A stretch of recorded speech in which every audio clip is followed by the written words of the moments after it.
लोकशाहीचा बुलंद आवाज, रिपब्लिकन वार्ता, महाराष्ट्र। वाशिम शहरातील अतिक्रमण हटाव मोहिमेतील तुझा भाव थांबवा, सावता सामाजिक परिषदेचं जिल्हाधिकारी यांना निवेदन। बातमी वाशिम येथून। वाशिम शहरात नगर परिषदेच्या वतीने सुरू असलेल्या अतिक्रमण हटाव मोहिमेवर गंभीर प्रश्नचिन्ह उपस्थित झाले असून या कारवाईत फक्त फुटपाथवर उपजीविकेसाठी व्यवसाय करणाऱ्या गोरगरीब, कष्टकरी व महिलांवरच हातोडा चालवला जात असल्याचा आरोप होत आहे। तर दुसरीकडे अवैध परवानग्यांवर उभारलेल्या मोठमोठ्या इमारती व पक्की बांधकामे मात्र कारवाईपासून दूर असल्याचे चित्र दिसून येत आहे। छोट्या व्यावसायिकांची उपासमारीकडे वाटचाल।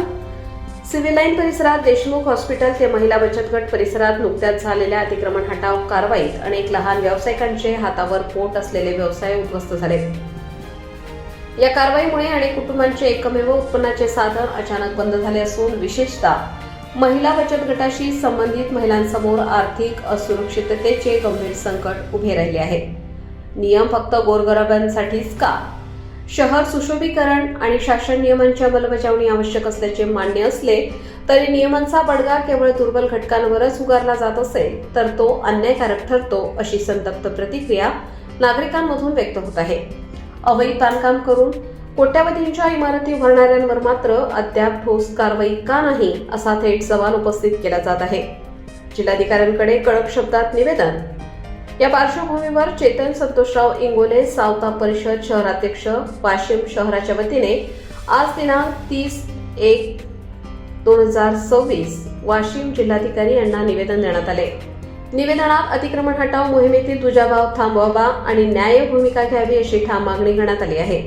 सदर निवेदन देते वेळेस रवी खोटे, गणेश कांबळे, नितीन गाडेकर, प्रमोद गाडेकर, पठाण मामू, सुमनबाई अंबोरे, राधाबाई धवसे, चंद्रभागाबाई काळे, वैभव जंगले, प्रवीण पाटील, प्रशांत तायडे, दीपक पोरे, सुरेश आवटे, राहुल लबडे, सय्यद मोबीन, विठ्ठल जाधव, शिवा वाणी, श्रावण भालेराव, संतोष आठवले, सचिन खोटे, गणेश वाणी, मंगेश मापारी इतर भरपूर जण उपस्थित होते।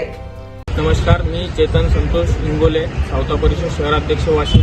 काल 29 तारीखला वाशिम शहरामध्ये अतिक्रमण हटवण्याची मोहीम आली होती आणि नगर परिषद प्रशासनाने नेहमी शहरामध्ये जेव्हा अतिक्रमण येते ते फक्त जे छोटे मोठे व्यावसायिक आहेत, जे गोरगरीब लोक आहेत फुटपाथवर बसलेले, ही अतिक्रमण मोहीम फक्त त्यांच्यासाठी आहे का, असा आम्हाला नेहमीच हा प्रश्न पडलेला आहे। त्याकरिता आम्ही आज सर्व जे अतिक्रमण धारक आहेत यांच्या सर्वांच्या वतीने आम्ही नगर परिषद जे मुख्य अधिकारी साहेब आहेत, सीओ साहेब व जिल्हाधिकारी साहेब यांना निवेदन देण्यासाठी आलो।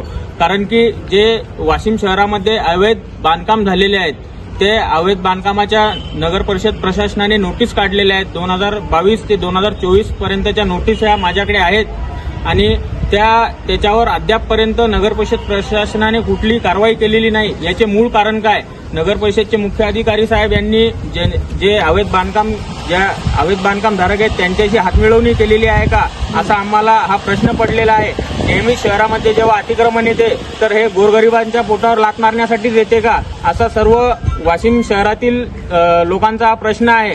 हे जे छोटे मोठे व्यावसायिक आहेत जे 100-200 रुपये रोज कमावतात, हे नेहमी यांनाच अतिक्रमण आल्याच्या नंतर त्रास होतो। मग ज्यांनी मोठमोठ्या बिल्डिंग अवैध बांधकाम करून अतिक्रमणामध्ये बांधलेल्या आहेत, मग त्यांच्या बिल्डिंग पडणार का, असा आम्हाला सर्व जनतेला प्रश्न उपस्थित झालेला आहे। जिल्हाधिकाऱ्यांना काय मागणी केली? जिल्हाधिकारी साहेबांना आम्ही अशी मागणी केली की जे अतिक्रमण मोहीम शहरामध्ये तुम्ही राबवत आहात तर हे जे गोरगरीब छोटे व्यावसायिक आहेत यांचं कुठंतरी पुनर्वसन झालं पाहिजे आणि ज्या नगर परिषद प्रशासनाने अवैध बांधकामाच्या विरोधात ज्या नोटीस काढलेल्या आहेत, ज्यांनी बिल्डिंग मोठमोठ्या बांधलेल्या आहेत त्यांच्या विरोधात तुम्ही कारवाई करणार का? तर जिल्हाधिकारी साहेबांनी आम्हाला शब्द दिला की शहरामध्ये जे अवैध बांधकाम झालेले आहेत आम्ही त्यांच्यावर 100% कारवाई करू आणि बुलडोझर चालू।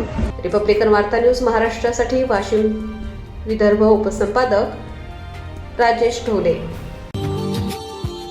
Subscribe now and press the bell icon. Never miss an update.